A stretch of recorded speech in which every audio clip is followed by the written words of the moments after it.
Buenas noches, estimados estudiantes. Hoy es nuestra clase número 4. Hoy es martes. Estamos llevando la materia de organización y arquitectura de computadoras. El tema que estamos desarrollando se llama representación de datos. Los objetivos para esta clase son los siguientes: realizar cálculos de transferencia y almacenamiento de datos, resolver los ejercicios prácticos, la guía MAP. Esta tarea nos va a llevar por unos 2 días, a más tardar 3 días, porque obviamente hay bastantes actividades que realizar, y durante la clase vamos haciendo varias actividades colaborativas, participativas, con el fin de que ustedes vayan aprendiendo o asegurándonos, jóvenes, de que ustedes sí están aprendiendo. ¿Por qué? Porque aprender debe ser la actividad más fácil y divertida del mundo, jóvenes. Porque el aprender, jóvenes, se ha convertido en una actividad tan natural del hombre hoy en día en este siglo XX. Y si aprender se vuelve una actividad muy aburrida, realmente vamos a odiar aprender. Y como tenemos que amar el aprender, tenemos que convertirlo en una actividad divertida y al mismo tiempo también fácil. No tiene por qué ser difícil el aprender. Vivimos otras épocas, nuevas épocas. Vivimos una época, jóvenes, donde las tecnologías de la educación, la computación, está haciendo que el aprender cada vez sea más fácil, jóvenes. Bien, ya he compartido los recursos de la materia, así que ahora pasaré al grupo que va a exponer sobre computación cuántica y computación biológica. Okay. Buenas noches, compañero. Buenas noches, licenciado. A mí me tocó exponer la computación cuántica.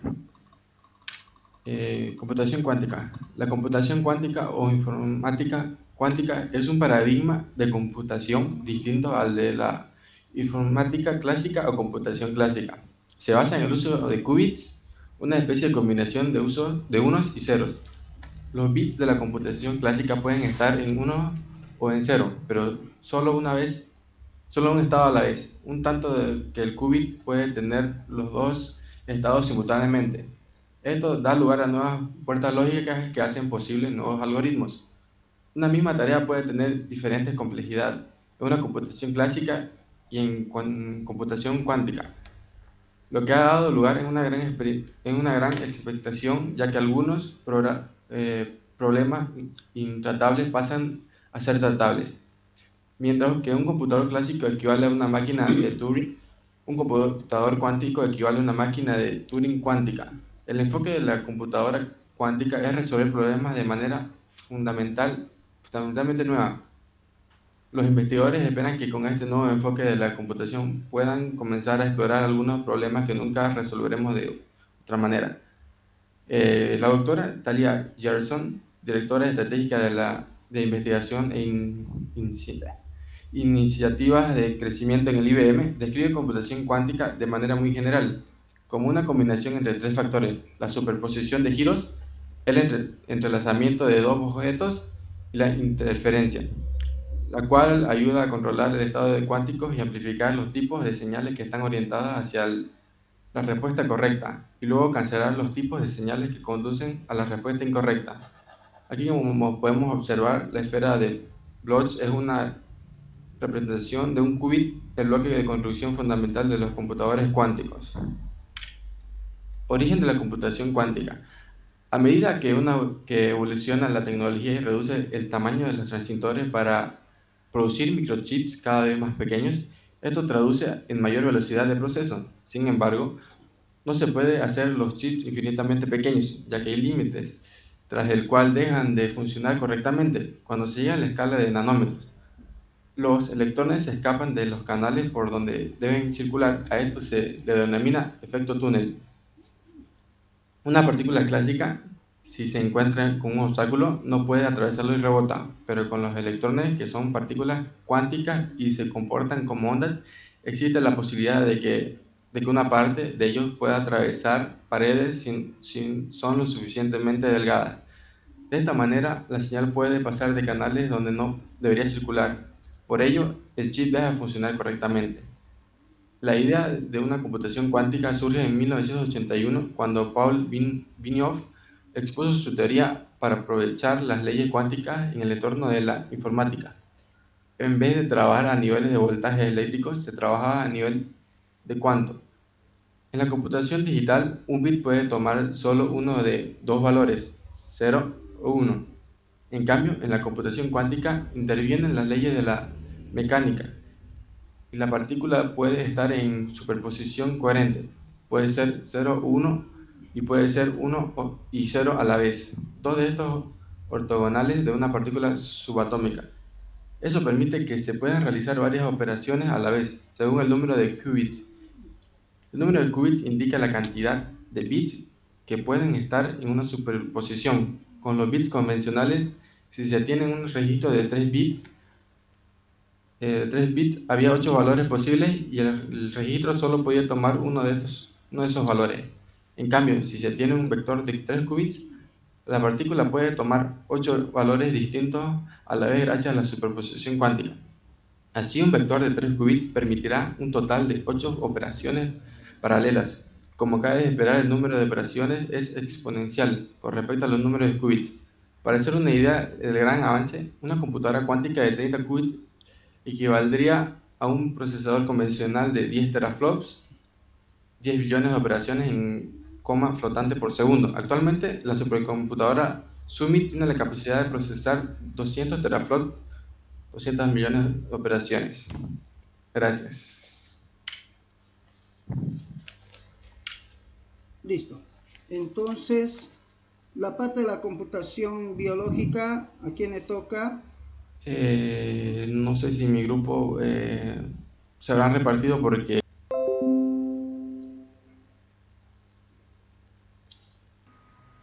Vamos a ver la pizarra para poder para poder hacer un poquito más de explicación sobre lo que es la computación cuántica. Entonces, vamos a limpiar el lienzo. Borraremos el lienzo. Cuando estamos hablando de la computación cuántica, jóvenes, o sea, la computación cuántica, un ratito, cuántica, estamos hablando de un nuevo paradigma, que en vez de utilizar, jóvenes, lo que antes, en vez de ocupar los bits, ya no se ocupa los bits, no, señores. Entonces estamos ocupando otro tipo de dato al que le llamamos así, qubits.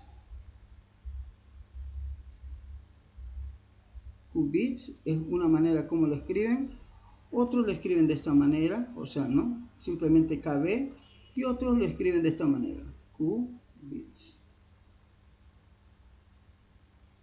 Lo cierto es que en la computación cuántica se habla de dos propiedades jóvenes. Una de ellas es lo que se llama la superposición y el entrelazamiento. Cuando hablamos de la superposición, hablamos de una propiedad, jóvenes, que permite a la computadora cuántica estar en varios estados a la vez. Cuando hablamos de bits, podía estar simplemente, jóvenes, en uno de dos estados. O estaba en 0 o estaba en 1. ¿Estamos de acuerdo? Uno de los dos, pero nunca podía estar en los dos. Entonces, o estaba en este o estaba en este, pero nunca en los dos. A esta propiedad nosotros le llamamos SOR. ¿Sí? SOR. ¿Por qué? Porque o está el uno o el otro, pero nunca los dos. Bien, entonces en la computación cuántica es distinto. Si su computadora tiene un poder potencial de un qubit, significa, jóvenes, que un qubit es igual a los siguientes estados, a una matriz de puntos de 0 y 1 al mismo tiempo. O sea, al mismo tiempo está en 0 y 1. Lo que pasa que dentro de la computación cuántica, jóvenes, la velocidad es tan grande, pero tan grande, las vibraciones, jóvenes, que al mismo tiempo está en 0 y 1. O sea, no han construido, creo, máquinas hasta ahorita, jóvenes, que pueda simplemente leer uno de todos los estados. Por lo tanto, se deduce de esa manera. Un qubit permite que un bit cuántico esté en 0 y 1 al mismo tiempo. Si su computadora cuántica tiene 2 qubits, así, 2 qubits de capacidad potencial, o sea, de potencial, digamos, de cómputo, usted ya me entiende con eso, con el poder de cómputo, ya lo hemos visto cuando una computadora tiene 4 qubits, cuando tiene mucho más, entonces significa, jóvenes, por ejemplo aquí tenemos 2 a la 1, que es 2 estados, 1, 2 estados, aquí 2 al cuadrado, 4 estados, entonces significa, jóvenes, que aquí tendríamos que tener lo siguiente, 4 estados, por ejemplo, puede estar en 0, 1, 1, 1, 1 o cualquier otro valor, pero al mismo tiempo está en 4 estados, cualquier valor, al mismo tiempo tiene estos valores, está reflejando en el mismo instante. Ahora, si su computadora, por ejemplo, tuviera 3 qubits, entonces significa que su computadora, jóvenes, estaría en 8 estados. ¿Por qué? Porque 2 al cubo es 8. Y por lo tanto, yo voy a escribir cualquier valor numérico. No siempre tiene que ser este número, jóvenes. Entonces, 1, 2, 3, 4. En este lado también colocamos otros números, ¿sí? Cualquier número, no importa, eso es lo de menos. Yo estoy colocando simplemente para rellenar los 8 valores que podría tomar la computadora cuántica. Entonces, este valor de esta matriz de 4 por 4 es lo que reflejaría en el mismo instante de tiempo, reflejaría todos estos valores, estas combinaciones. Y es por eso que es bien difícil, jóvenes, de poder saber cuál es el valor inclusive que está mostrando en ese momento, porque al mismo momento este 1 se cambia, este 0 se convierte en 1 y después en 0. O sea, es tan rápido las vibraciones, las ondas, ¿no?, que se van fluctuando en fracciones, pero de tiempo bien pequeñitos, no sé si llamarle nanosegundos, ¿no?, microsegundos, no sé, pero hasta ahorita les ha sido muy imposible poder controlar ese detalle, poder encontrar un estado. O sea, es tan rápido que ayudaría mucho en la computación, pero en la velocidad, pero al mismo tiempo es bien difícil poder secuenciar ese tiempo, lecturar esa pequeña fracción de tiempo en que se mantiene un valor, porque al momento cambia. Por eso es que hay muchas teorías como el gato de Schrödinger y otros más jóvenes, donde hablan que no saben en qué estado va a estar, jóvenes, las variables cuánticas. En un momento está en este valor, usted lo vuelve a mirar, es otro valor, lo vuelve a mirar, es otro valor, y la verdad todo es que no sabe cuál valor va a tomar. ¿Por qué? Porque es la combinación de 4 bits. ¿Va captándome, jóvenes, la idea de cómo funciona la computación cuántica? Más o menos. ¿Aló? Sí, Licen. Ya. Sí, ya vamos. Ya. Bien, entonces, jóvenes, eso sería para poder mostrarles un detallito más. Luego, jóvenes, se utilizan otro tipo de propiedades como el entrelazamiento, jóvenes, para poder hacer algo parecido a copia de valores de las variables, para poderlo guardar en otro lugar, para poder trabajarlo. Pero también IBM ha dispuesto, jóvenes, de una computadora cuántica para poder hacer pruebas. Así que si nos damos, si ustedes me colaboran, porque mucho depende de ustedes, si ustedes me colaboran, por lo menos les voy a enseñar a hacer un hola mundo en una computación cuántica. Eso va a ser una experiencia muy bonita para ustedes, porque ustedes de aquí a poco tiempo van a tener que programar esa computadora. Pero usted dirá, pero no me han enseñado a programar en computación cuántica en la universidad. No le han enseñado, pero por lo menos le han dado un empujoncito, como cuando le llevan al teatro, ¿no? Y le dicen, ¿y cuánto es la entrada? Le dicen, ¿no? Cuesta $1000 la entrada. Ucha, pero por lo menos me permite ver cómo está el asunto de la puertita. Claro, usted abre la puertita, mira, siente, escucha el sonido, la emoción de la gente y todo lo demás, y después se lo cierran la puerta. Entonces, por lo menos eso vamos a hacer durante esta materia. ¿Le parece interesante, jóvenes? ¿Aló? Sí, sí. Sí, sí. Entonces, ¿Qué se llama el lenguaje que usa la computación cuántica? Trabaja con assembler cuántico también. ¿Sí? Se llama Composer la herramienta que vamos a ocupar de IBM, que provee, y en su momento lo voy a enseñar para que ustedes vayan utilizando, pero obviamente ustedes pueden estar adentrándose ya en eso, ¿sí? Pero ahorita no, simplemente le estoy dando lo que me gustaría hacer en este módulo con ustedes, porque obviamente estamos en eso, no podemos quedarnos también muy atrás. Y está muy interesante, jóvenes, todas las herramientas que están disponiendo, porque necesitan gente que esté adiestrada, preparada en la programación cuántica, biológica, Big Data, cosas que en las universidades todavía no están enseñando como uno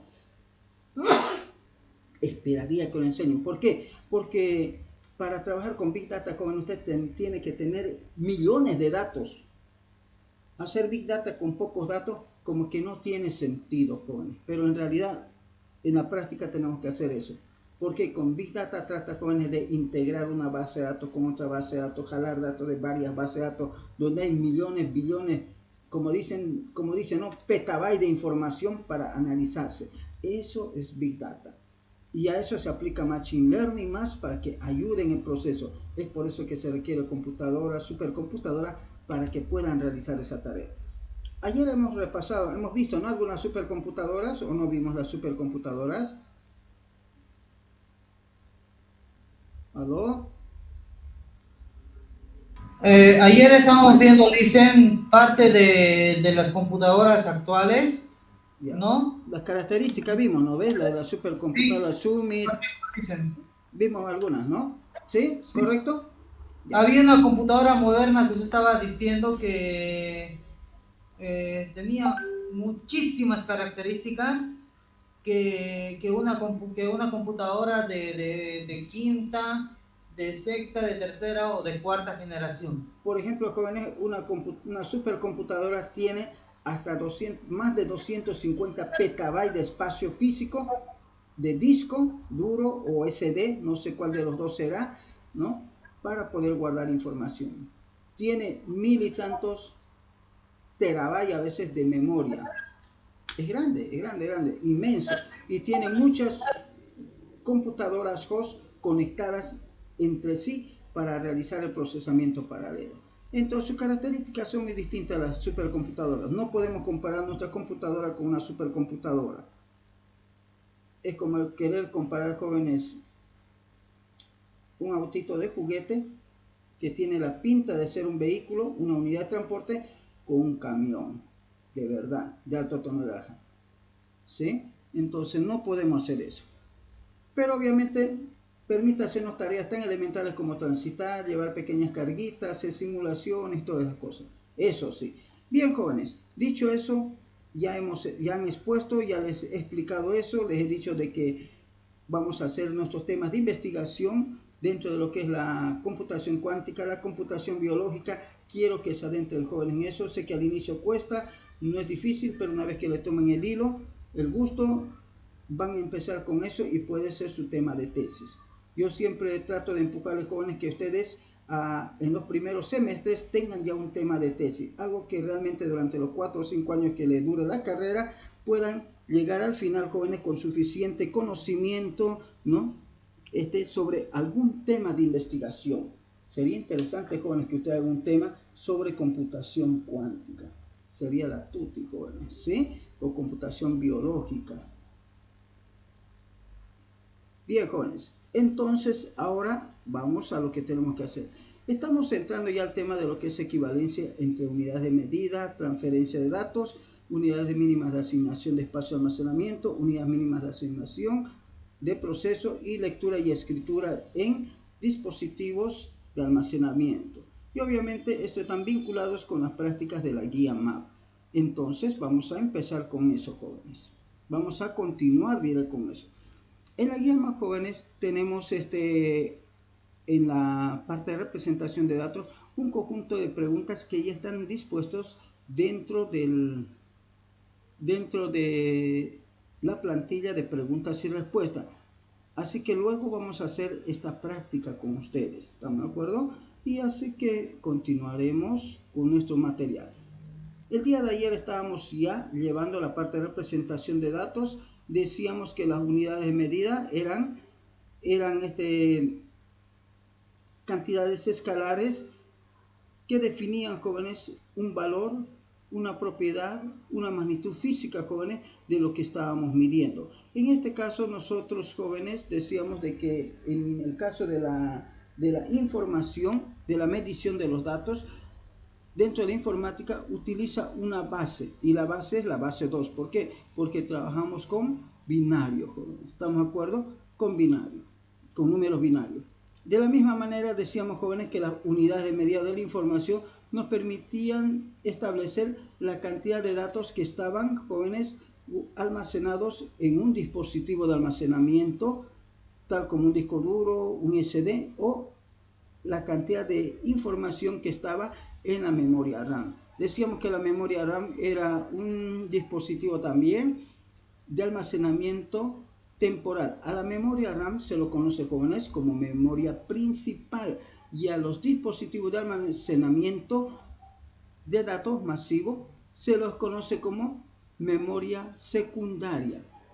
Entonces, también comentábamos, jóvenes, que dentro de nuestros archivos, normalmente, jóvenes, trabajamos con megabyte, cuando son archivos de Word, PowerPoint, gigabyte, cuando son ya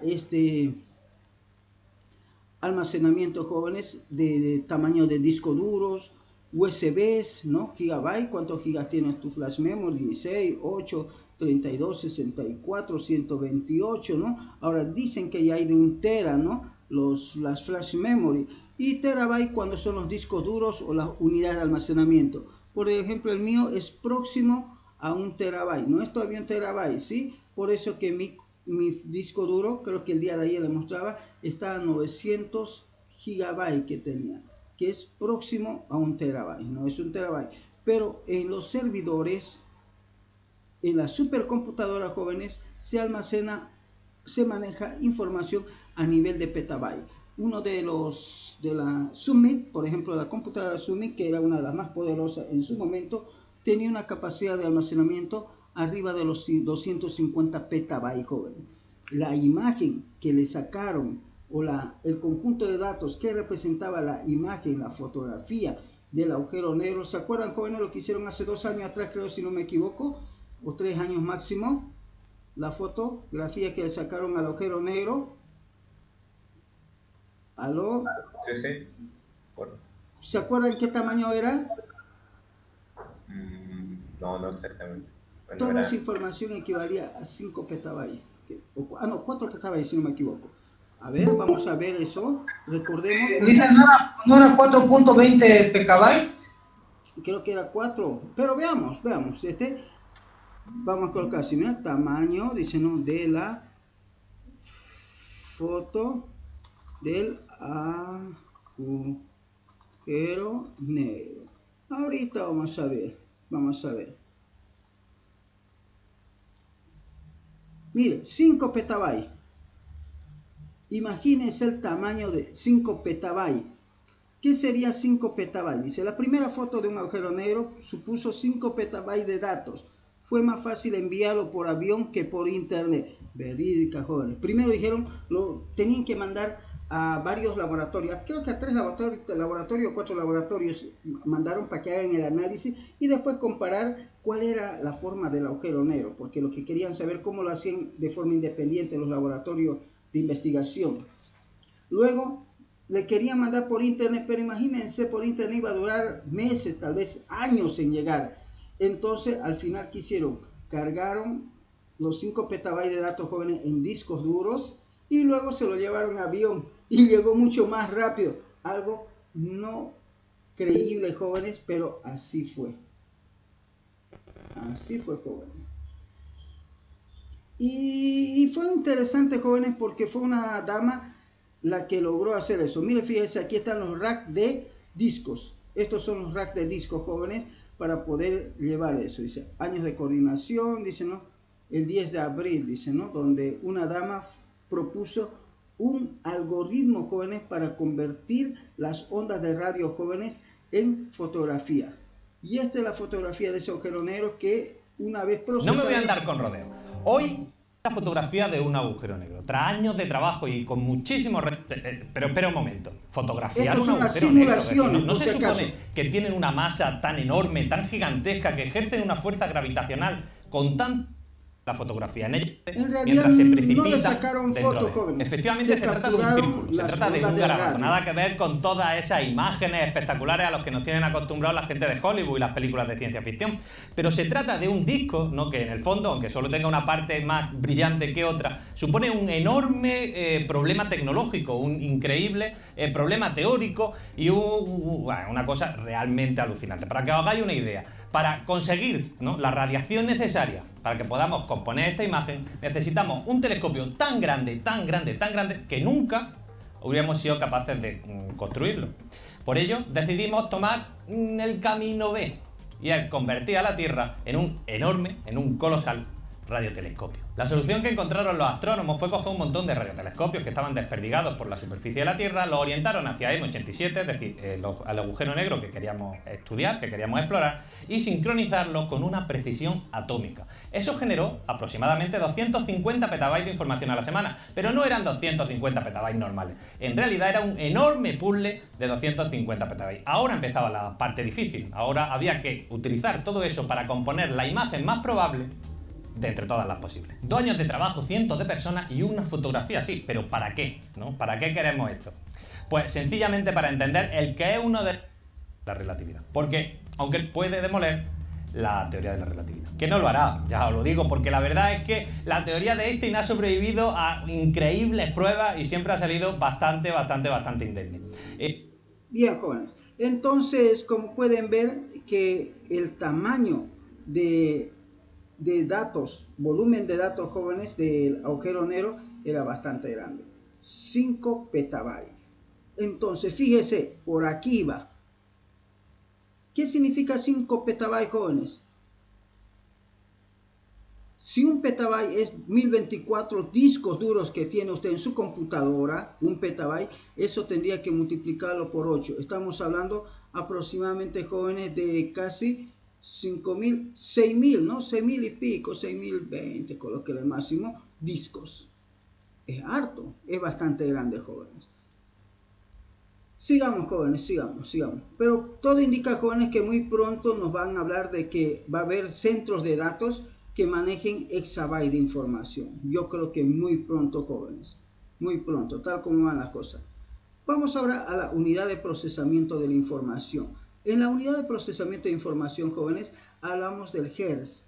Decíamos que un Hertz era un ciclo por segundo. Era una onda que subía, una onda sinusoidal que subía y bajaba simplemente. Pero si uníamos las puntas de esa onda, nos generaba una elipse, jóvenes. Y les decía de que el por qué nosotros en ingeniería tenemos que estudiar esas gráficas que a veces nos parecen un poco aburridas, cansadores, porque a veces no le ponen la gracia necesaria a los profesores para poderlo enseñar. Pero la matemática, jóvenes, tiene su lado gracioso, su lado emocionante, jóvenes, cuando nos muestran realmente la abstracción que está haciendo la matemática en la vida real.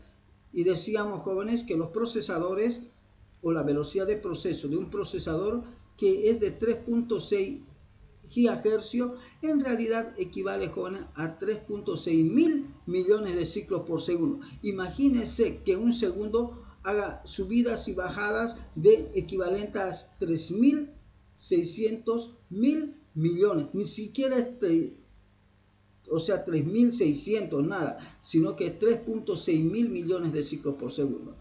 Y normalmente, jóvenes, los dispositivos que utilizamos para poder modular, para poder trabajar, jóvenes, con señales eléctricas, están alrededor de los megahercios y gigahercios en caso de los procesadores. Los microcontroladores, megahercios. Los microprocesadores, gigahercios. No sé si habrá algún dispositivo en particular que trabaje en terahercios, petahercios, hexahercios. No lo sé. ¿Hay alguien que pueda hacer algún comentario, jóvenes? Obviamente hay microcontroladores que trabajan también con kilohercios. Pero la mayoría trabajan con megahercios. ¿Escuchó? Si hay alguien que tiene alguna información referente a eso. ¿Aló? Bien, ahora vamos a hablar de lo que es la velocidad, la tasa de transferencia de datos y las operaciones por segundo, jóvenes, ¿no? Entonces, y operaciones por segundo, dice, ¿no? Cuando hablamos de tasa, jóvenes, dice que una tasa es el número de bits que se transmiten por unidad de tiempo a través de un canal de transmisión. Entonces, yo tengo varios bitsitos y esos bitsitos tienen que ir pasando por un canal de información. Entonces, yo puedo tener C1, 0, 1, 1, 0, 1 de esta manera, y obviamente esos bitsitos, jóvenes, seguramente van a fluir a través de un canal, ¿sí? Este puede ser el canal de información por donde vayan a fluir. Lo cierto es que, jóvenes, que en un inicio tenemos algo llamado así. Tenemos un emisor y también tenemos, jóvenes, tenemos un receptor, ¿sí?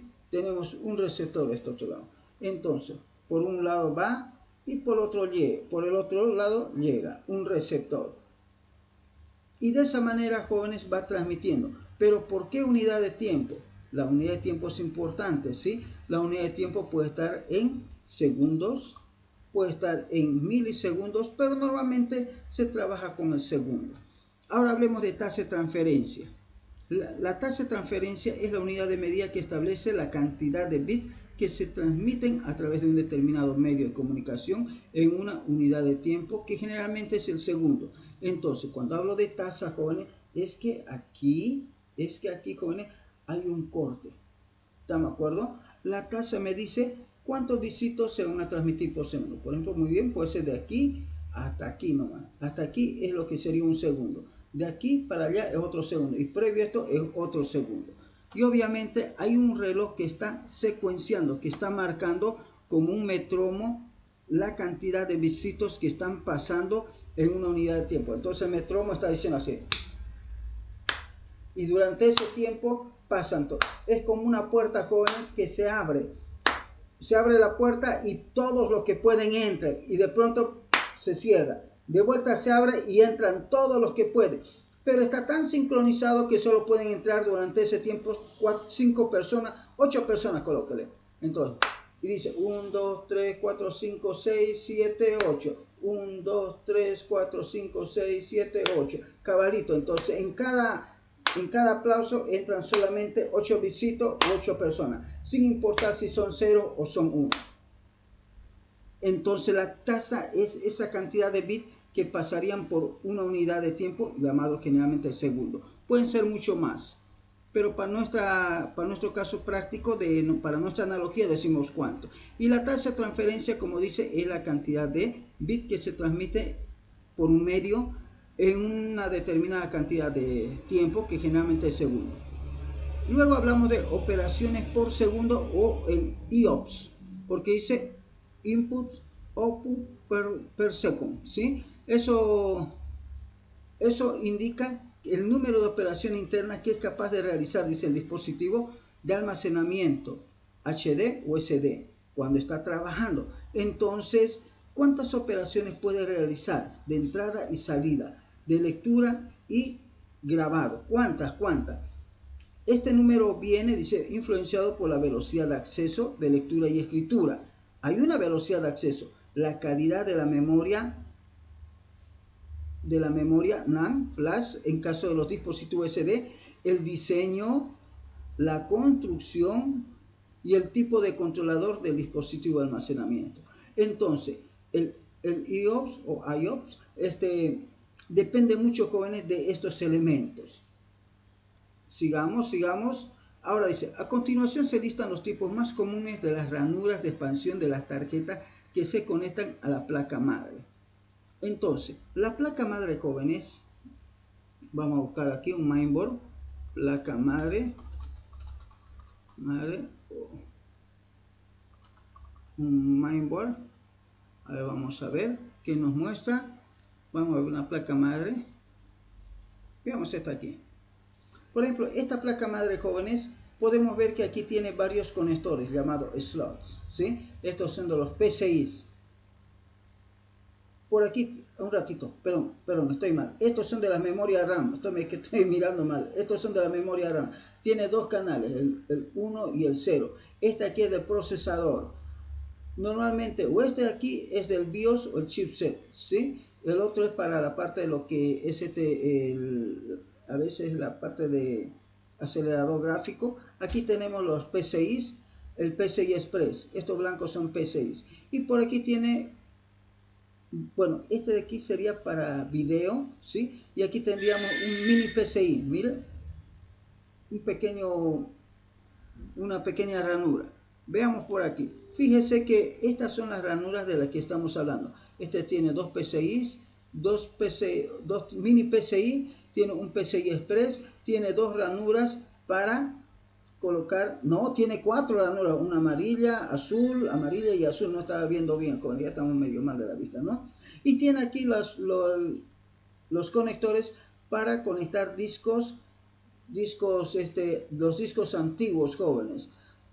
En esta parte tiene para poder conectar, jóvenes, los discos nuevos, como son los SATA.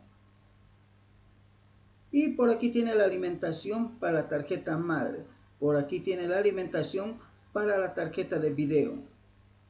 Y así tiene varios chips, jóvenes, que habría que ver el esquemático para ver quién es quién. Probablemente este de aquí sea, jóvenes, el chip de la BIOS o del BIOS. Y este sería del microprocesador. Y así, jóvenes, aquí tenemos una placa madre con algunos detalles. Mira, zócalo del procesador. Estos son los conectores del mouse. Puerto paralelo, VGA.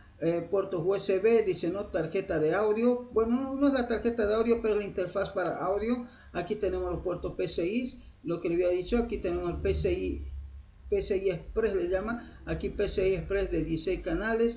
Tenemos el Sunbright, o sea, el puente de sur. Aquí tenemos el Northbright, el puente norte, que así le llama, y los conectores de alimentación eléctrica, las ranuras de memoria, y tenemos varios elementos. A ver aquí si hay algo más. Creo que estamos casi con lo mismo, ¿no? Este es ya muy antiguo porque aquí tiene el conector de disquetera más inclusiva. Y los antiguos tenían, jóvenes, muchos PCIs. Y tenía un slot para VGA. Este es el del VGA antiguo, jóvenes. Y aquí tenemos los discos tipo ID. Los antiguos tipo ID, porque los nuevos son tipo SATA, jóvenes. Y aquí está la batería del CMOS, dice. Esta batería mantiene la configuración del sistema, jóvenes. Y tiene los antiguos puertos PC2 o DIMM para teclado. Bien, jóvenes, entonces, y también tiene una interfaz de red. Este de aquí arribita es la interfaz de la red. Con eso... Ingeniero, disculpe. Tengo una duda en la placa madre. ¿Qué función tiene la colocación de los diodos y esos transistores? No sé muy bien, eso es lo que me interesaría saber. ¿Cuál de ellos? Más o menos. A ver, le muestro a ver, ya. ¿Cuál es la consulta? Todas las partes, como los canalcitos negros y los otros rojos, ¿qué funciones cumplen? Y sí o sí tiene que estar en un solo orden, o ya, la forma del soldado, me refiero, del ensamblaje. Ya, en el soldado, ya quiero entender un poquito más la pregunta. Ya, ¿qué función cumple los canales? ¿O me está hablando de los buses? De los buses, el lugar de los buses, ¿qué función cumple? Ya. Si es que uno lo mueve, ¿no funcionaría bien? Ya. Les cuento que hay buses que conectan el procesador, jóvenes, con la memoria RAM. ¿Sí? Tenemos bus de datos. Luego, dentro del procesador tenemos bus de instrucciones, bus de control. Son caminos que tienen, jóvenes, N cablecitos conectados. Dependiendo de la tecnología, pueden tener 64 o 32 cablecitos. De ahí viene la arquitectura de 64 bits, 32 bits. Ahora, estos colores que tienen, los diferentes colores, de hecho, jóvenes, las tarjetas ya están dimensionadas para conectarse en estos colores. Si son tarjetas PCI de red, de sonido, USB, los puedo conectar en estos lugares sin problema. Pero uno de estos no podría conectar aquí. Aunque ingrese, no funcionaría. Lo más probable es que podría quemar el equipo o simplemente la tarjeta madre automáticamente se bloquea. En esta parte de aquí sí o sí tengo que colocar algo que tenga que ver con PCI Express. Puede ser una tarjeta de video, puede ser una unidad de almacenamiento, pero no podría colocar, jóvenes, una tarjeta PCI normal. ¿Por qué? Porque no ingresa, no engancha. Lo mismo con la memoria. No puedo ver aquí, creo un poquito más grande. A ver, vamos a ver si puedo hacerlo más grande. A ver.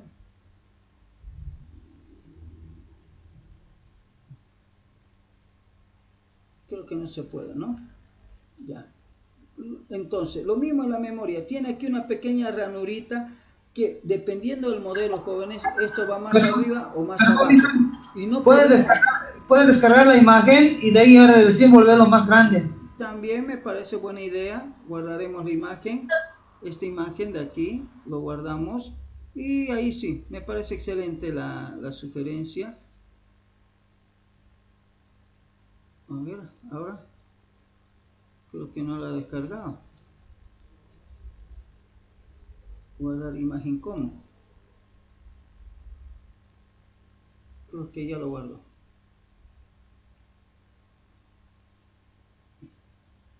Dice que tiene algún bicho, dice.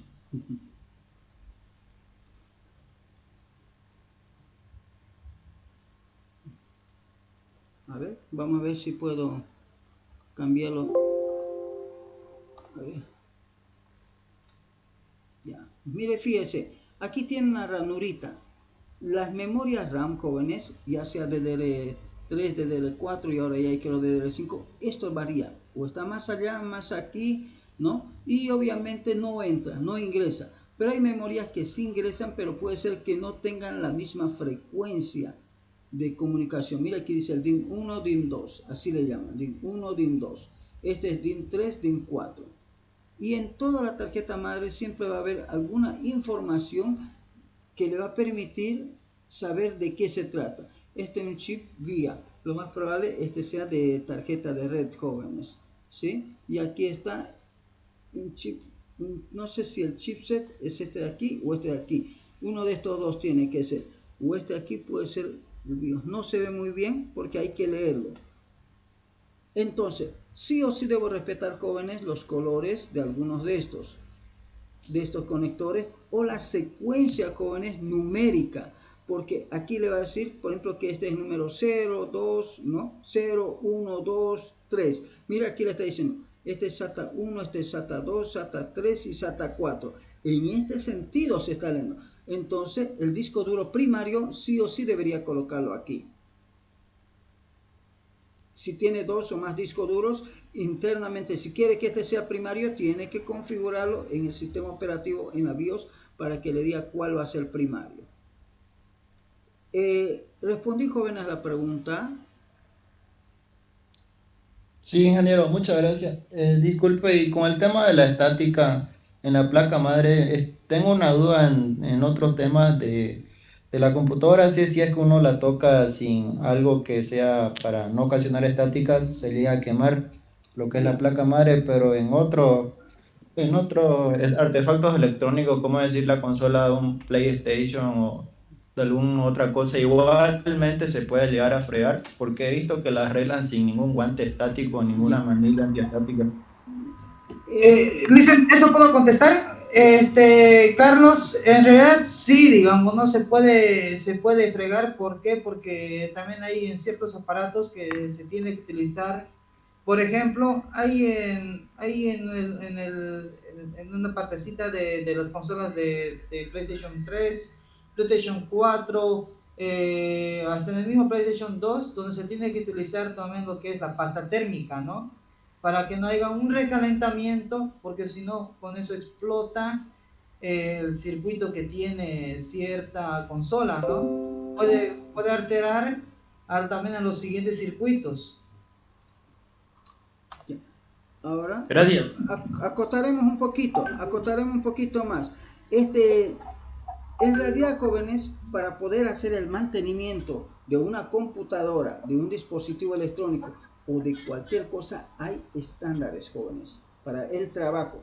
Lo malo es que nosotros a veces en los países un poco desarrollados, no digamos subdesarrollados, pero no tan desarrollados como otros países, jóvenes, No respetamos los estándares, la poca educación que tenemos, no leemos, jóvenes, las diferentes normas de cómo se deberían manipular los dispositivos. No leemos, jóvenes, por ejemplo, el manual de usuario de los dispositivos que compramos, sino que compramos, lo encendemos y empezamos a dañinear, a hurgar, subir, bajar, no mover los botones, todo, para ver más o menos cómo descubrimos hacerlo funcionar.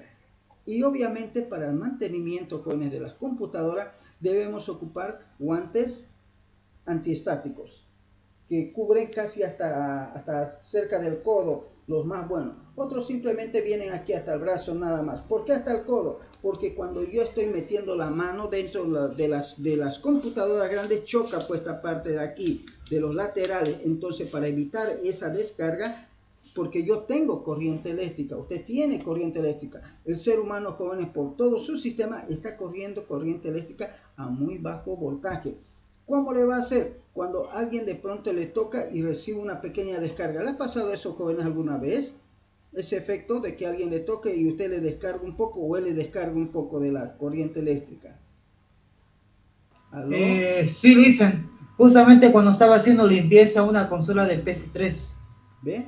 Entonces, pero también entre personas ocurre eso, jóvenes.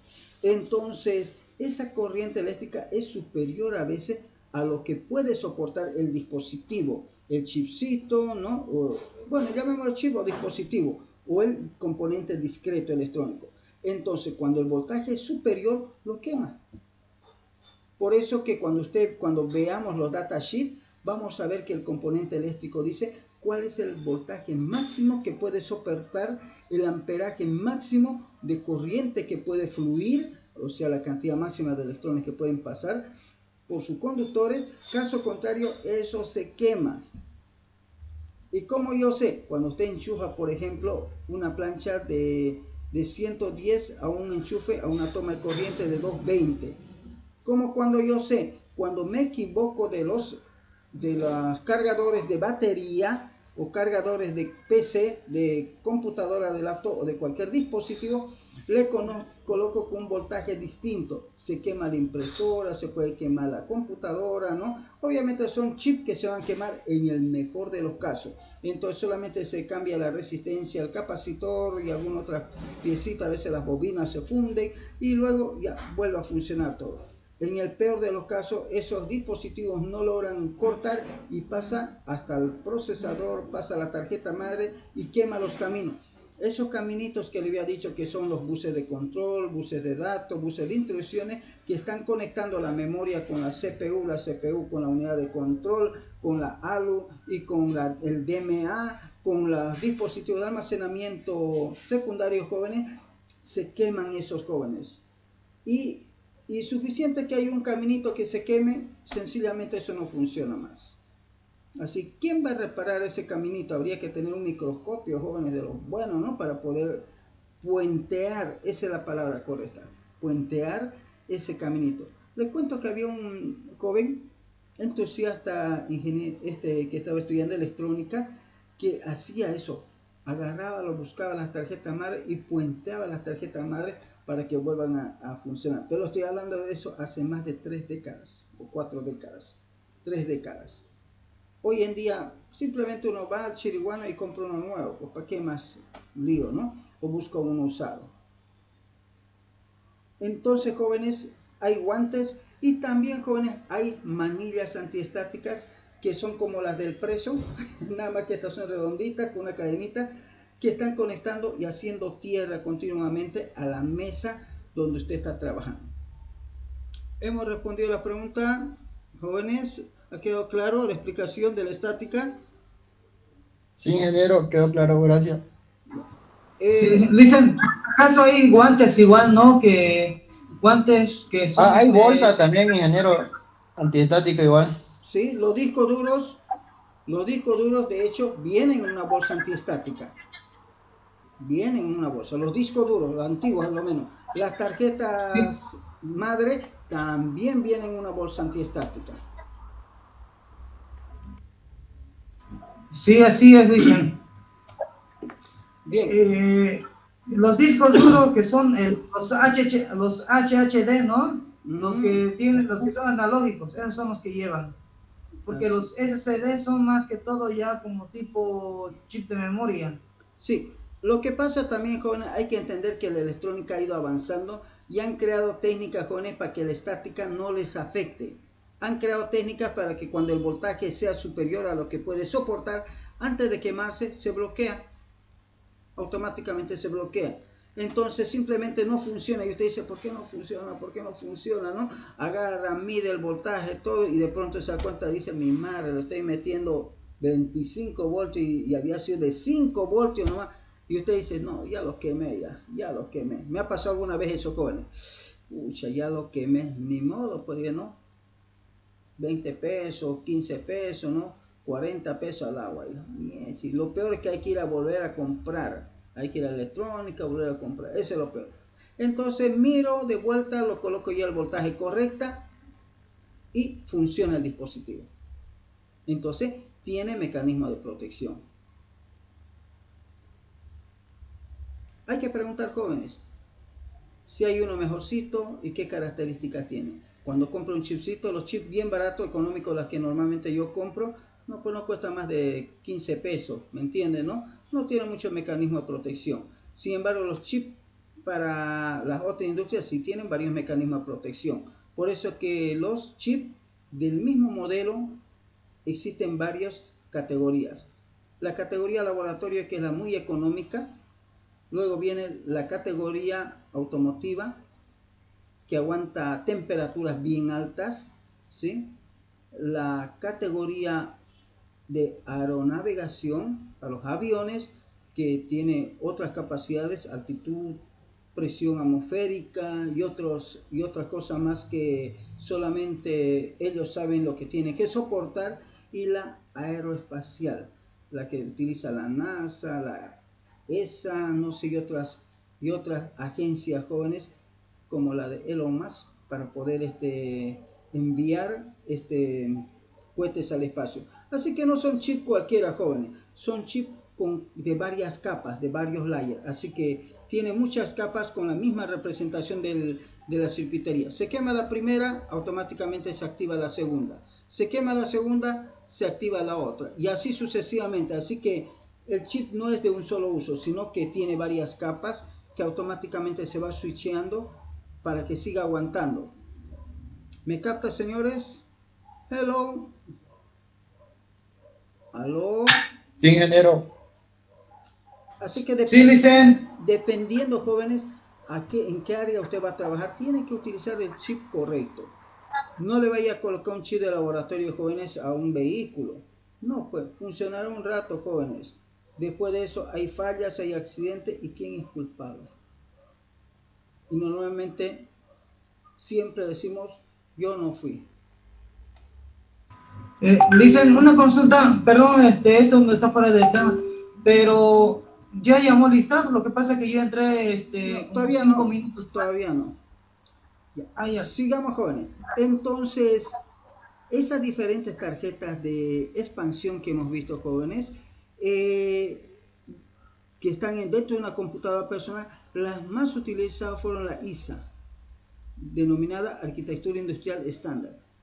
Otra fue la MCA, la EISA, la BLB, pero no eran muy utilizadas. Otras son las PCI, que le he mostrado ahorita, otras las PCI extendido, que no han sido también muy populares, la AGPC y las PCI Express, que hasta ahorita siguen en diferentes versiones, que está yendo ya por el modelo 6 o versión 6, si no me equivoco. De todos modos, con ustedes lo vamos a confirmar también eso. Entonces, estas tarjetas o ranuras de expansión nos permiten conectar varios dispositivos. En una interfaz PCI yo puedo colocar tarjeta de sonido, tarjeta de red, puedo colocar una tarjeta de una extensión del puerto RS232, una tarjeta, por ejemplo, de una impresora, qué sé yo, una impresora de B9, puedo colocar un modem, puedo colocar, ¿qué más, jóvenes, podría colocar? A ver aquí.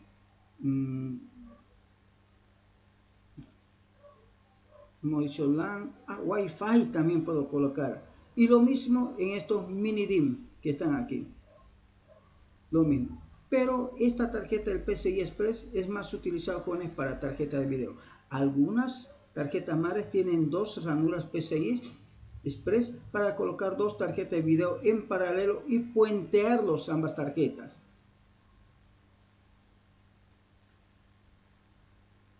Bien, sigamos, jóvenes, sigamos.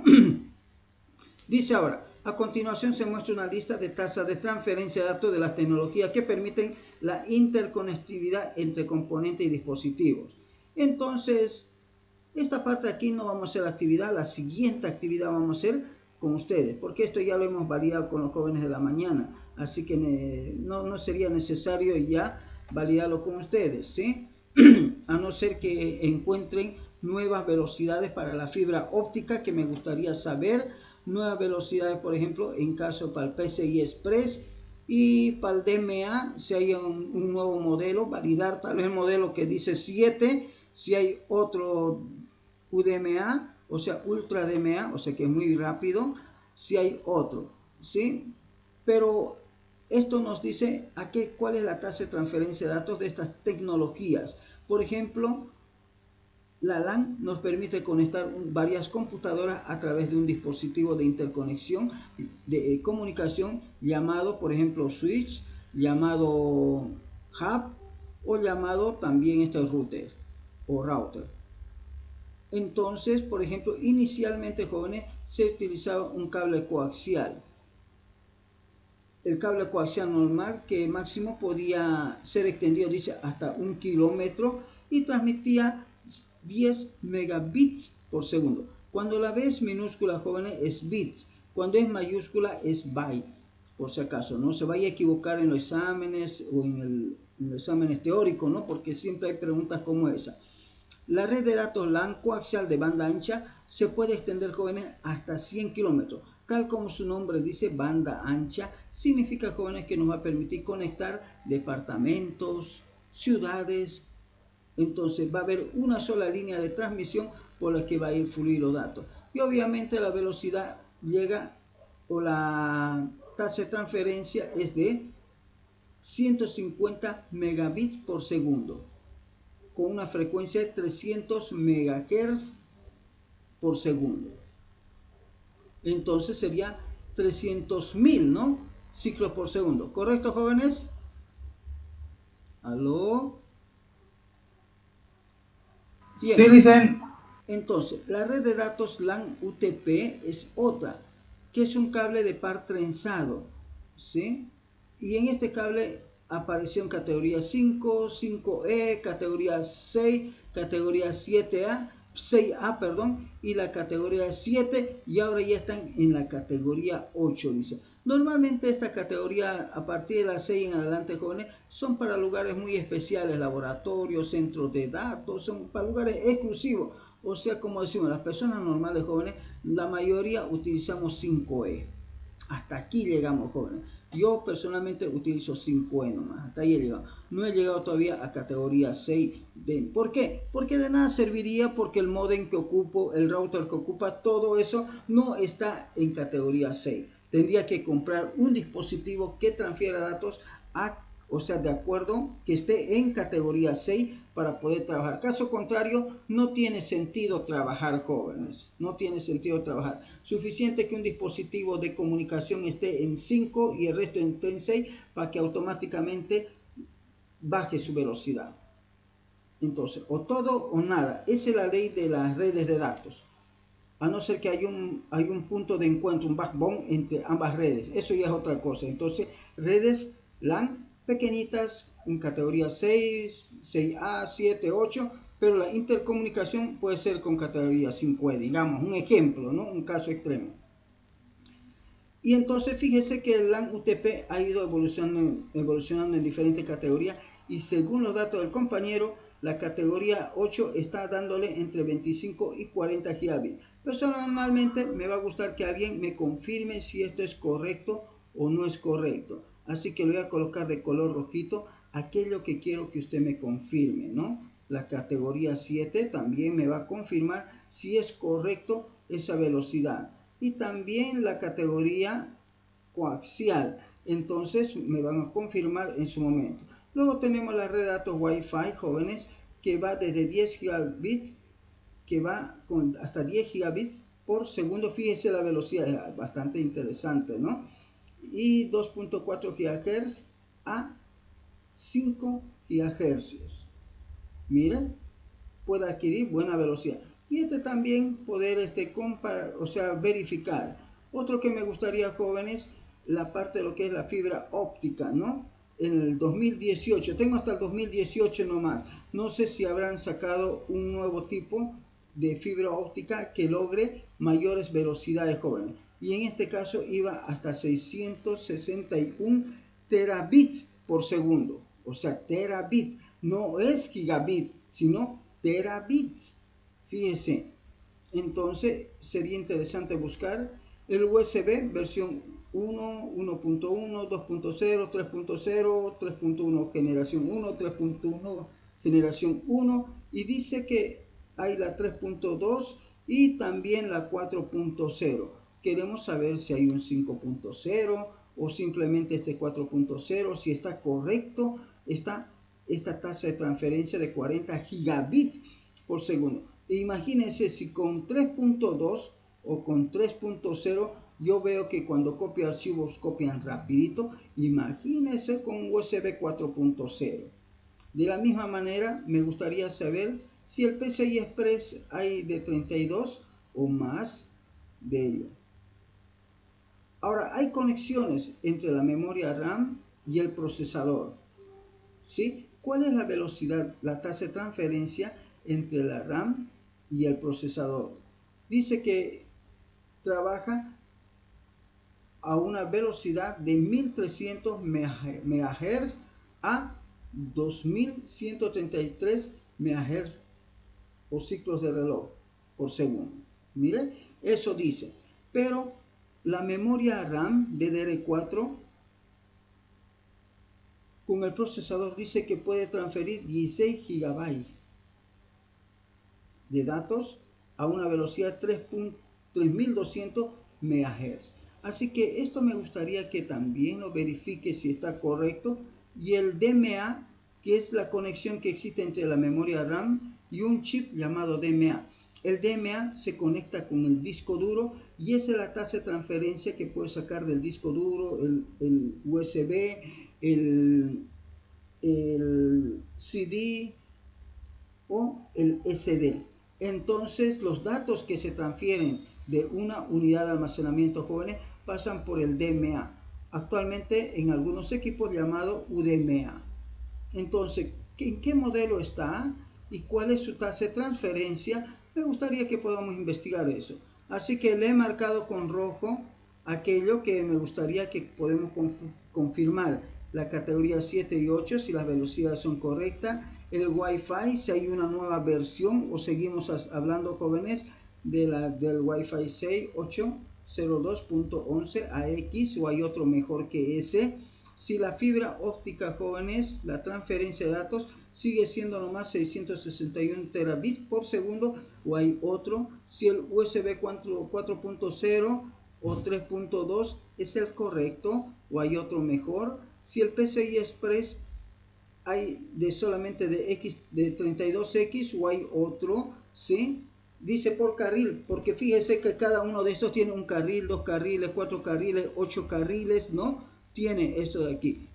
No son como usted cree, ¿sí? Entonces tienen varios carriles esto en los PCI Express. Por eso es que envía los datos, o sea, envía o transfiere los datos a grandes velocidades.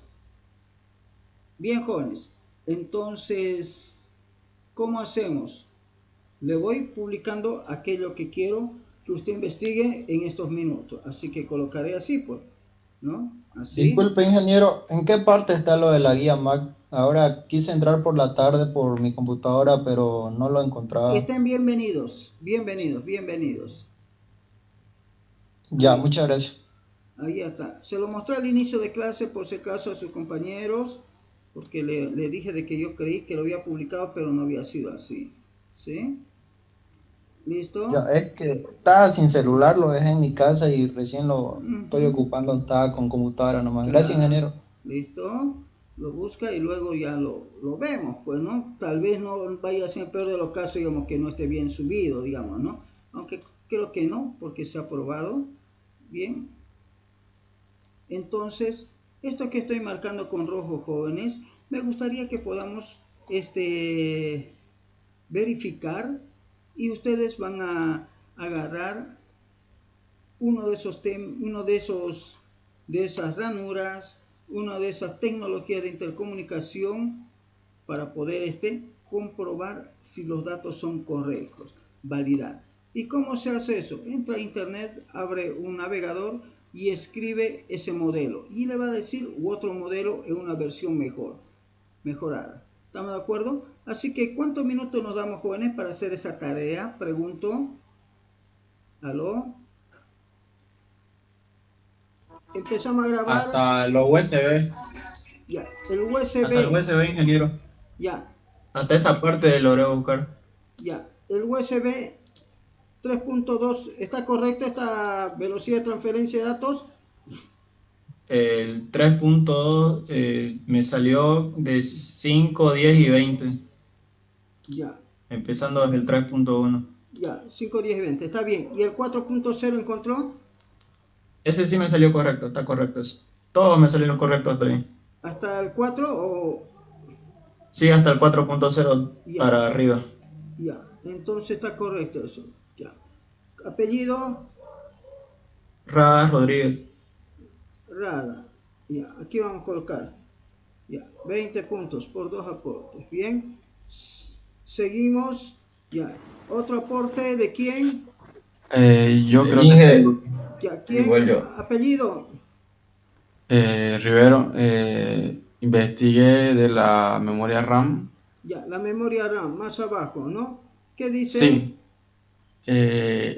investigué que hay una versión más actual que es DDR5 de 4800 MHz. Ya, un ratito. A ver, ahorita vamos a colocar ya. La memoria RAM DDR5, ¿no? Sí, DDR5 comunicado al procesador.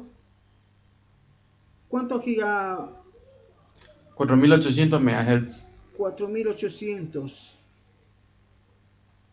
4800 MHz. Y la tasa de transferencia, la capacidad, perdón, la capacidad de cuánto es, Eso no me salió. ¿no le salió? Ya, No, no, no. no lo coloca el procesador. Esa es la velocidad, así nos lo vamos a colocar. Muy bien, sería bueno saber cuál es la capacidad. Búscalo si no y después confirmamos, ¿ya? Claro. Creo que es de 8 las que están saliendo, si no me De equivoco. DDR5 de 8 nomás es. Ajá, por Sí. ahora, eso es lo que... Sí, porque son las más nuevas que han salido recientemente. Ya, de 8 entonces se puede componer. Ya, mejor si me confirman sí. Para que Ya. ya los otros yo creo que deben mantener. Porque es importante eso confirmar, digamos. Eso estamos haciendo. Apellido. Apellido. Guzmán, el que dijo de la... Guzmán. 180, 190 le colocamos. Más 10 puntos por un aporte. Sigamos. ¿Alguien más, jóvenes? Mendoza, Inge, de la fibra óptica igual hasta el Ya. 2018 está correcto hasta el Ya, momento. está Fue lo que correcto. me salió. No hay otra. Sí. No hay Sí, una hasta el versión más momento actualizada. todo eso me salió. Solo me salió eso, Ya. no me salió otra más. ¿Listo? Sí, ingeniero, yo igual investigué sobre eso y está correcto. Ya, Mendoza, entonces 190. Su nombre, señorita. Marisol Guasase. Guasase, aquí está. 190 puntos. Ya, guardamos. Entonces, nosotros confiamos en que usted realmente esté investigando, por si acaso, ¿no? ¿Por qué? Porque es fácil decir, ¿no? Que es eso, digamos, ¿no? ¿Por qué? Porque nosotros hacemos prevalecer previamente la integridad. Caso contrario, jóvenes, estaríamos en situaciones muy complicadas, como el caso de tantas denuncias que hay, jóvenes, en diferentes instituciones, que da pena, jóvenes. Inge, ¿Sí? ¿Otro? investigué sobre la memoria RAM y ahorita dice que a la venta hay de 32 gigabytes. ¿En qué, Ya la está. en cuál de ellos? ¿De DDR5, DDR4? ¿Cuál? DDR5 ¿Hasta 32? hasta 32 he visto aquí en Amazon que Ya, esos son los que ya. venden. ¿Y la frecuencia de cuánto dice? ¿4800? 4800, sí. Ya, correcto. Ya, con eso ya hemos Y confirmado. Apellido, joven. Rivero, Nicolás Rivero. Rivero, por aquí creo que está, ¿no? Rivero. Ahí tenemos los Ah, 10 puntos de y Rivero. también tengo otra del PCI Express. PCI Express. ¿Qué dice el PCI Express? El PCI Express dice 32 por 8000 megabytes por carril, pero ahorita lo que investigué, lo que me salió, es que hay el PCI Express de 32 por 16000 megabytes. Ya no es 8000. Entonces que hay una de 32 también, pero que está por 16000 megabytes. Sí, Ya, sí. esa es una nueva entonces. Ya. Así, por carril. ¿Qué versión será este? ¿El 32X? Sí, ese, 32X. También, entonces hay en dos versiones. Debe tener algún nombrecito técnico porque no puede ser el mismo nombre. Sí, puede ser Sí, sí, este sí. 32X1, le colocan XA, le colocan algo así. Siempre es Sí. bueno a veces verificar ese detalle.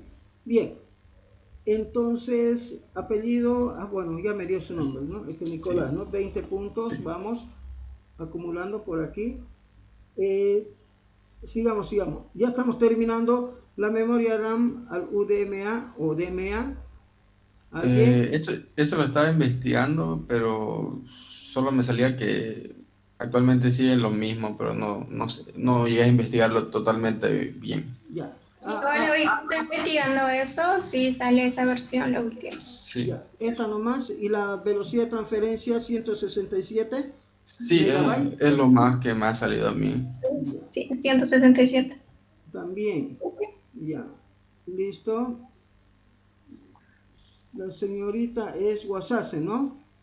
No, Daisy. ¿Cómo? Daisy. Apellido. Yo creo, Usted yo dio creo.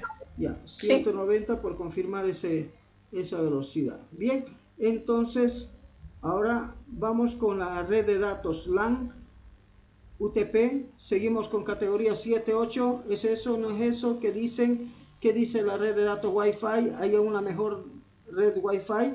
¿Hay alguna nueva propuesta? ¿Algo o nada? ¿Qué tal con la red de datos LAN coaxial?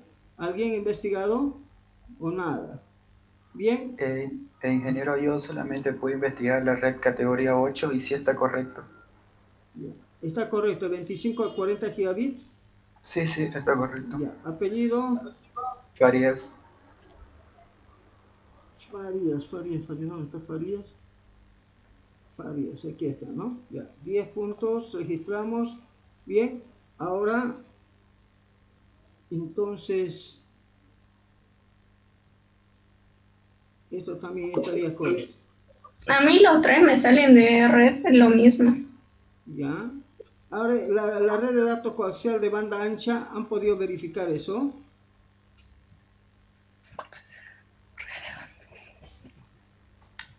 ¿Nada? Bien, joven. Entonces nos mantenemos con esos datos, porque como han podido ver que estos datos los volvemos a confirmar o mejorar o alimentar con más información, porque este material que les paso, jóvenes, tiene que ser un material de apoyo técnico para cuando ustedes posteriormente estén realizando sus investigaciones, sus trabajos. Bien, los cálculos también. La tabla comparativa de las ranuras de expansión de la computadora, dice, ¿no?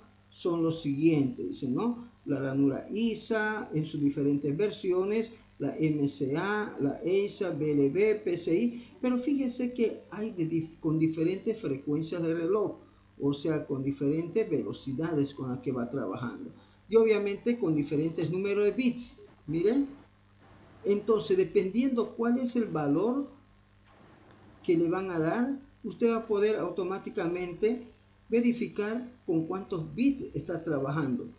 Obviamente usted dice, pero a mí, ¿qué me interesa si es 32 bits o 64 bits? Simplemente tengo que esperar unos 4 o 5 o 6 segundos. Eso es cierto para nosotros que somos personas, digamos, que trabajamos, o sea, no como personas que que están desarrollando dispositivos. Estamos copiando un archivo de un equipo a otro equipo, nada más. Así que podemos esperar 2 minutos, 3 minutos, no pasa nada. Pero cuando yo estoy desarrollando, cuando estoy construyendo equipos de comunicación, jóvenes, dispositivos de comunicación, estoy creando interfaces de comunicación, puentes entre una red de datos y otra red de datos, obviamente ahí sí importa mucho, jóvenes, porque no solamente son los datos de un equipo que se va a transmitir por allá, sino son de N equipos que se va a transmitir. Y es por eso, jóvenes, que estas interfaces que van a comunicar a veces un dispositivo con otro dispositivo, el dispositivo con el procesador o algo así, necesitan, jóvenes, aprovecharse en su mayor ancho de banda. Y obviamente aquí está mostrando, jóvenes, los anchos de banda de cada uno de ellos. Mira el PCI Express en sus diferentes versiones, a la velocidad con la que trabajan y con la cantidad de bits que constituyen, jóvenes, la parte de datos y la cantidad de datos de megabytes por segundo que transmiten. Ahora vámonos a la parte de lo que son unidades de asignación de espacio del disco. Cuando yo hablo de los discos duros, jóvenes, estoy hablando de dos partes básicas que tiene el disco duro. Uno de ellos es el sector y otro es el clúster. Entonces, ¿qué es el sector en un disco duro? Cuando hablo de sector, jóvenes, estoy hablando de una unidad de asignación mínima de almacenamiento que en un inicio tenía, dice, 500 bytes. Entonces, inicialmente los primeros discos duros, cada sector guardaba 512 bytes. Luego lo subieron a 1048 bytes para que guarde. Cada sector guardaba 1048 bytes. Luego, a partir del año 2011, se definió que sea de 4096 bytes o 4 kilobytes. Entonces, de esta manera coincide con el tamaño del clúster o bloque, que también tiene como parte dentro del disco duro. Entonces, ¿qué es un clúster? Un clúster, dice, es una agrupación de sectores y su tamaño depende de la capacidad del disco. Un clúster es un conjunto contiguo de sectores y representa la unidad más pequeña de almacenamiento en disco.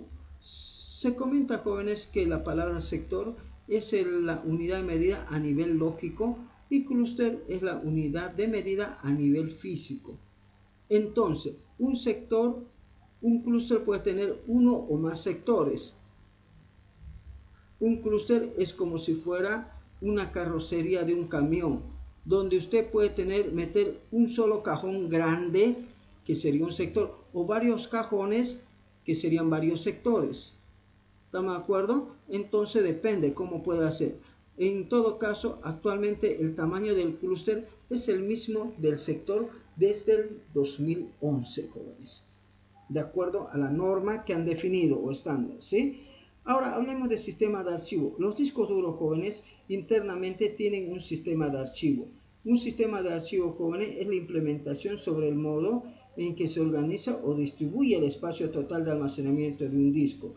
Por ejemplo, hagamos una analogía con los terrenos. Por ejemplo, cuando alguien va a vender sus terrenos, necesita urbanizarlo, ¿estamos de acuerdo? A ese proceso de urbanización se llama formatear en el disco duro.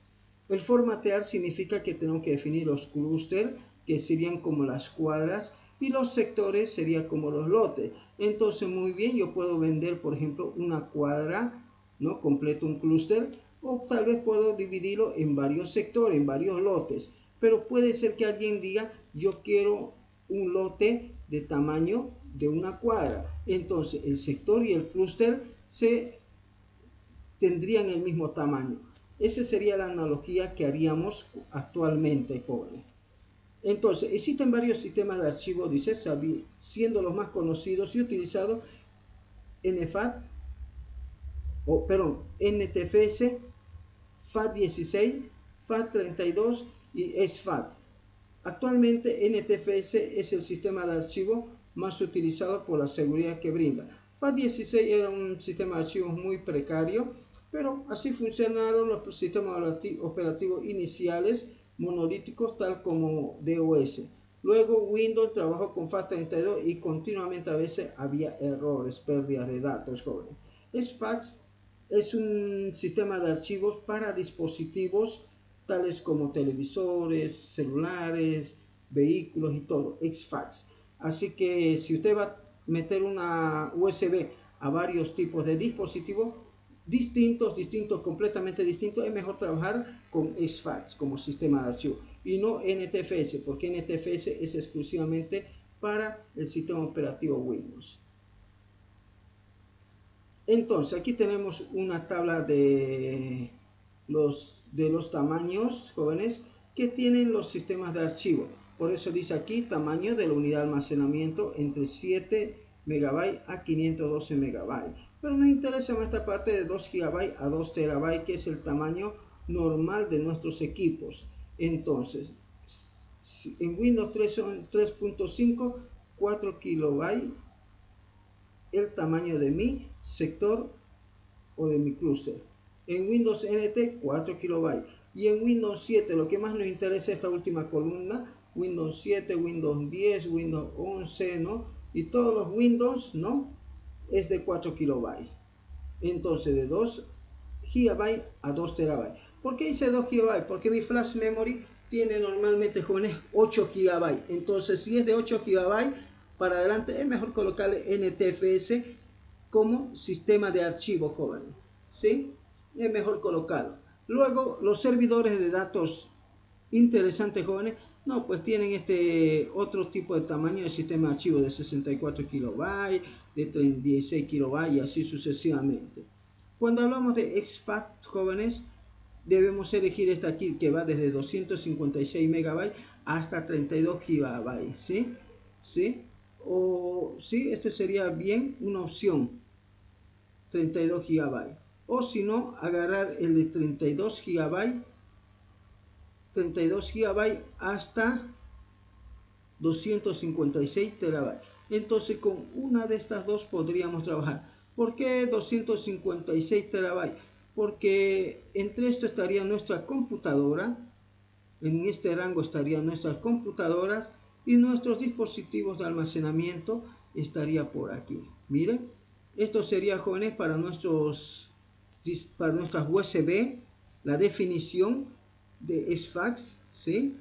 De cuánto sería el tamaño del sector, y este sería para nuestro disco duro, 128 KB. Bien, y dice que exFAX no soporta más de 250 TB, no es compatible. Entonces, más de 250 TB no. ¿Por qué? Porque esto está netamente hecho para dispositivos, ¿sí? Que no superen 250 TB. 250 TB son 250 discos de los que usted tiene en su computadora aproximadamente. Es grande, suficiente. ¿Qué dispositivo puede guardar tanta información? Por el momento creo que es un poquito difícil de pensar. Bien, sigamos yendo, jóvenes. Cuando yo abro un disco duro voy a ver de esta manera un sector, obviamente que es bien pequeñito, que es así, un área concéntrica, un clúster, varios sectores continuos. Por ejemplo, aquí hay un sector y aquí al ladito hay otro sector. Un track, que es toda una vuelta del disco, de un disco. Pero un disco tiene dos caras, la cara 0 y la cara 1. De hecho, este disco que tiene un plato, dos platos, tres platos y cuatro platos, tendría 8 caras. Y si yo uno esta pista de la cara 0 con la pista de la cara 1 del otro lado y todo esto, me formaría lo que se llama un cilindro. En algunos equipos se guardan los datos en una pista contigua o continua, así. A veces en algunos equipos se graba por cilindro, así, una columna de datos, por columnas de datos. Entonces cada equipo, cada disco duro tiene utiliza la mejor estrategia para poder guardar los datos. Internamente, jóvenes, el disco duro está dispuesto de esta manera. Miren, la A, el valor de A, la parte rosa, jóvenes, es una pista. Miren, aquí está una pista. Todo esto es una pista. Una vuelta. ¿Por qué le llaman pista? Es como la pista de carrera que tienen los estadios alrededor, que da una vuelta. ¿Estamos de acuerdo? Y en la parte B tenemos un grupo de sectores, pero en forma de una cuña. Mire, pero A eso podemos llamarle sectores. No necesariamente tiene que ser toda la cuña, puede ser un pedacito, ¿no? O parte de ello. Pero en esta gráfica, digamos, lo está apuntando de esa manera simplemente por facilidad. En la parte D, el punto D, también me está hablando de un grupo de sectores o clúster, que es una secuencia contigua de sectores como clúster. Mire todo lo verde. Cada cual tiene su forma de poderlo ver o mostrar.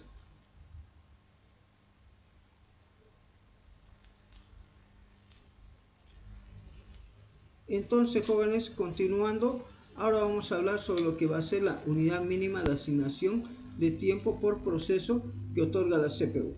Un momentito, por favor, jóvenes, ahorita continúo, ¿ya?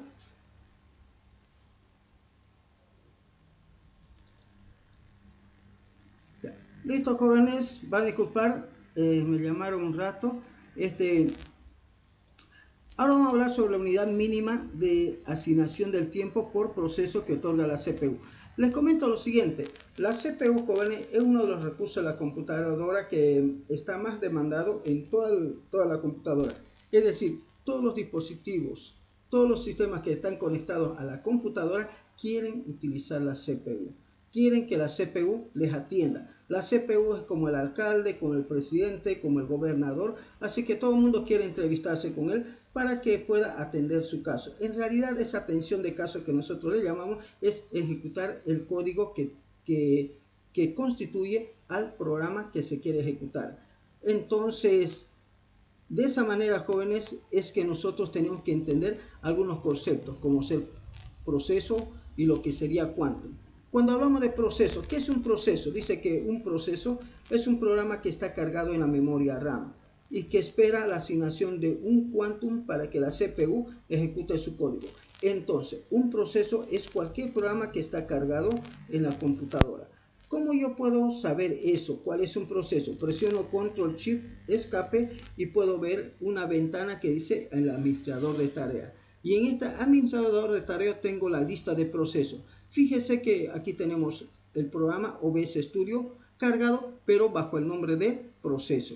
Si hago un clic derecho, me habla, digamos, finalizar tarea, ¿no? O finalizar proceso o matar proceso en algunos sistemas, así le denomina.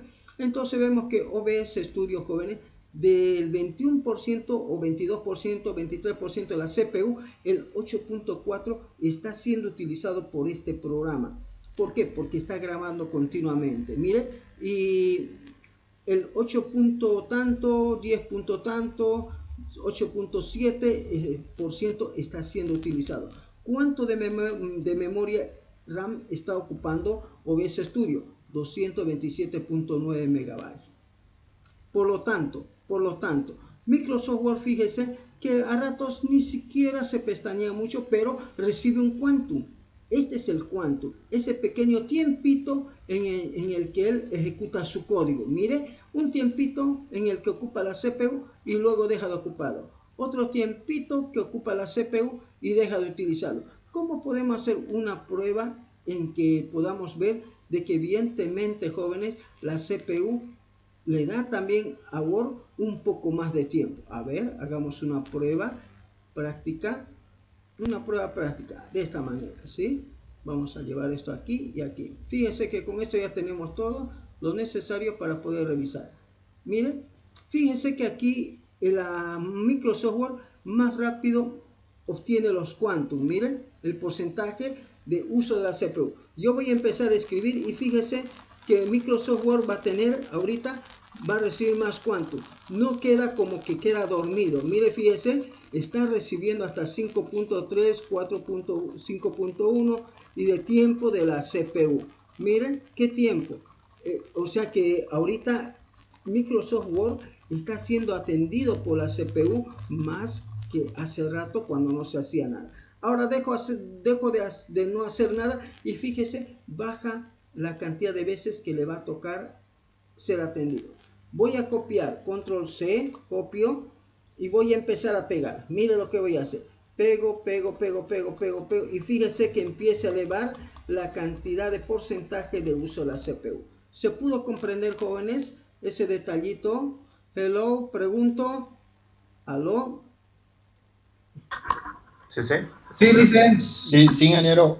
Entonces, un proceso es un programa que está cargado en la memoria RAM y espera que la CPU le atienda, y la CPU le regala un quantum. El quantum es como ese tiempo que nos da el especialista, el médico, cuando vamos a atender. Él tiene 50, 60 fichas, pacientes que atender, cada uno de ellos es un proceso y dice, les voy a atender a cada uno de ellos 15 minutos. Esos 15 minutos es el quantum. Entonces, ahora leamos lo que dice quantum. Dice, es una unidad de tiempo o cuota de uso de la CPU. Es el tiempo de la CPU, es el tiempo que la CPU es asignado a un proceso para que se ejecute las instrucciones que constituyen al proceso, o sea, al programa de computadora. Durante este tiempo, la CPU ejecuta la mayor cantidad de instrucciones del proceso.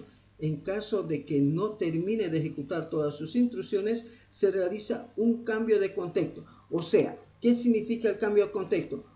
Termina el quantum de Word, le pasa a OBS Studio. Termina el quantum de OBS Studio, le pasa a Microsoft Edge, a Google Chrome. O sea, continuamente está cambiando de esa manera los quantum. ¿Sí? Entonces le dice, pasa el siguiente, pasa el siguiente. A ese pasa el siguiente se llama cambio de contexto. ¿Por qué? Porque no es el mismo contexto. ¿Estamos de acuerdo? Es otro contexto que es activado por una interrupción. ¿Quién hace la interrupción? El reloj. Dice, tiempo, dice, ¿no? Y siguiente proceso, dice, y el proceso pasa a encolarse. No discute, jóvenes. No es como nosotros, ¿no? Que nos dicen, mire, ¿sabe qué? Ya la atendí, mañana continuamos. No, ¿por qué no me atiende de una vez? Decimos, debería atenderme, que usted no sabe, ¿no? Hacemos bulla, ¿no? Ahí en las instituciones públicas, ¿no? ¿Cuántas veces nos ha pasado, no? Que queremos que nos Todito los días. ¿no? ¿Entiende, no? Entonces imagínense que nos diga, le atiendo por 15 minutos, vuelve a la cola, le vuelvo a atender por 15 minutos. Entonces, así es como se gestiona, joven, la CPU. Y el proceso no discute, dice, está bien, me voy allá. Con la única diferencia que hay procesos, jóvenes, que tienen una mayor prioridad. Entonces, ahí hablamos de algoritmos que implementan cola de procesos con bajo prioridades. Round robin con prioridad y otros más, jóvenes. Entonces, hay algoritmos que implementan los sistemas operativos, jóvenes, con colas de prioridades. De hecho, jóvenes, el teclado, el mouse son de los dispositivos o son de los procesos, ¿no? Cuando está cargado en la memoria, porque todos tienen un software que le está atendiendo al hardware. Todos. Usted mete un micrófono, tiene un software que está corriendo, que está atendiendo, jóvenes, a ese hardware continuamente. Si no la cree, jóvenes, fíjese que aquí no tenemos dos procesos, tenemos decenas, cientos de procesos. Miren, cada uno de esos que dice host de cliente, servicio, host de servicio, es alguien que está atendiendo a algo dentro de la computadora, joven. Hay alguien, ¿estamos de acuerdo? Así que todos los procesos, todo el hardware que está conectado en la computadora, jóvenes, tiene como representante un software que está corriendo como servicio, que es un proceso. Es un proceso. Bien, sigamos. Entonces, dice, esta estrategia de planificación de uso concurrente de la CPU hace posible la multiprogramación, características esenciales de los sistemas operativos multitarea, tales como Windows, Linux, Android y iOS. El quantum, dice, a menudo es medido en impulsos de reloj o clock ticks, así le llaman, y está constituido por los impulsos o ciclos del reloj transcurridos durante un tiempo aproximado entre 10 y 150 milisegundos. O sea, es como que le atendamos al proceso entre 10 minutos y 150 minutos máximos a cada cliente. Pero obviamente a nivel de CPU son milisegundos, jóvenes, son milisegundos. Este valor es establecido por defecto por el sistema operativo instalado en el equipo. Por ejemplo, dice, ¿no? Dos puntos aparte, si un procesador tiene 100 MHz, dice, de velocidad, entonces transcurrirán 100.000 clock ticks en cada segundo. Y si cada interrupción de reloj se produce cada 10 milisegundos, entonces cada quantum estará constituido por 100 millones de clock ticks. Cada cada quantum estará constituido por 1.000.000 de clock ticks.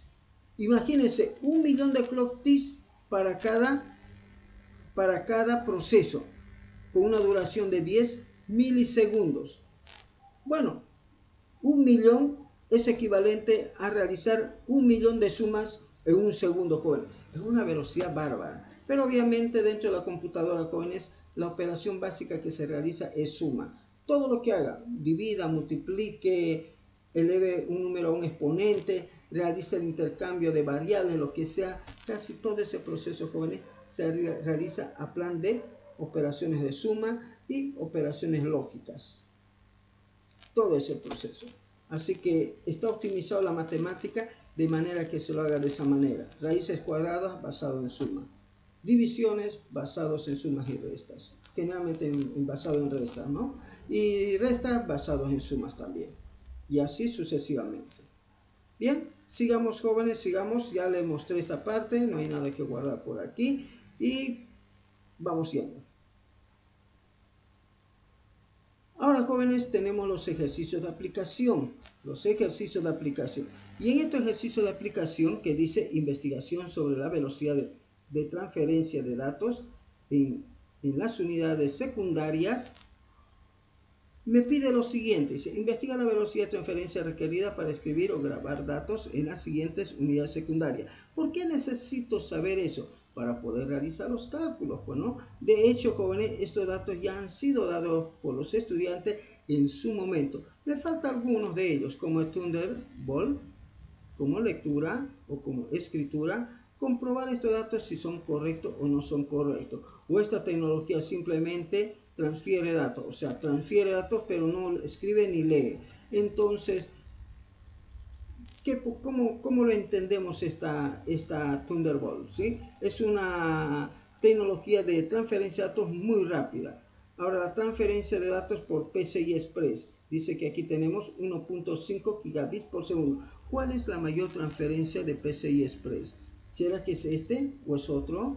Aunque nosotros ya tenemos aquí arriba, más arriba, acuérdese que ya tenemos una velocidad de transferencia de datos, ¿sí? A ver dónde tenemos, creo que lo vamos a borrar, ¿no? Porque tenemos aquí PCI Express, pero me está hablando de 8.000 megabits, bueno, 16.000 megabits por segundo, 8.000 y 4.000 megabits por segundo. Y aquí estamos hablando con una unidad de medida distinta, un poco distinta, ¿sí? Y estamos hablando de PCI de 1.5 gigabits por segundo. Así que validaremos estos datos en lo posible, especialmente estos datos de aquí. Bien. Así que agarro todo esto y vamos a validar los que podamos según lo que tengamos, joven. Les paso y nos damos unos minutitos para hacer esa labor. ¿Listo, jóvenes? ¿Cuántos minutitos nos damos para verificar si es correcto un SD PCI Express? Fíjese que algunos no tienen, así que esos que no tienen nos interesan mucho, jóvenes. Y estos que le he marcado, jóvenes. Por ejemplo, el PCI Express, no tengo cuál es la velocidad de lectura y escritura, ¿no? Y alguno de ellos me gustaría constatar si es que ha mejorado o se mantiene alguna de ellas. Por ejemplo, el SD M.2 o M2 directamente que le llamamos. ¿Cuántos minutos nos damos, jóvenes, para que podamos indagar, investigar? Hello. ¿Aló? Unos 10 minutos, Licen. Otros 10 minutos, ya. Y luego vamos a entrar al cálculo de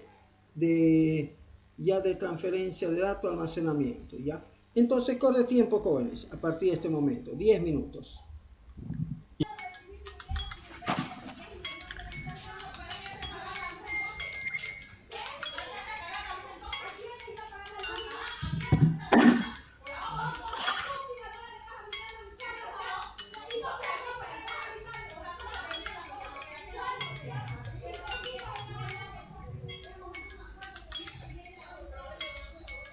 Interesante, ¿no?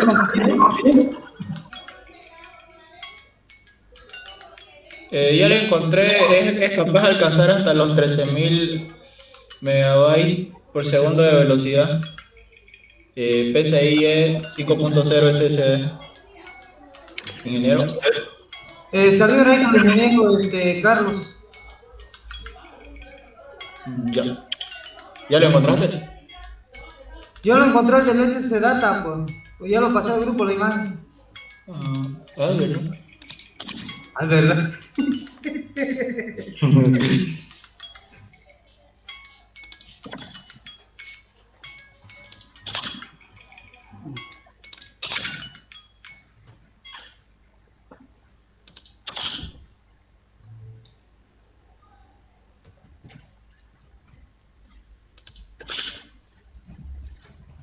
Bueno, sigamos, joven. 120 GB SATA de 6G, velocidad de lectura de 500 por MP. favor, ahorita la atiendo, ¿ya? Un ratito, por favor, creo que me está ahí.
Ya.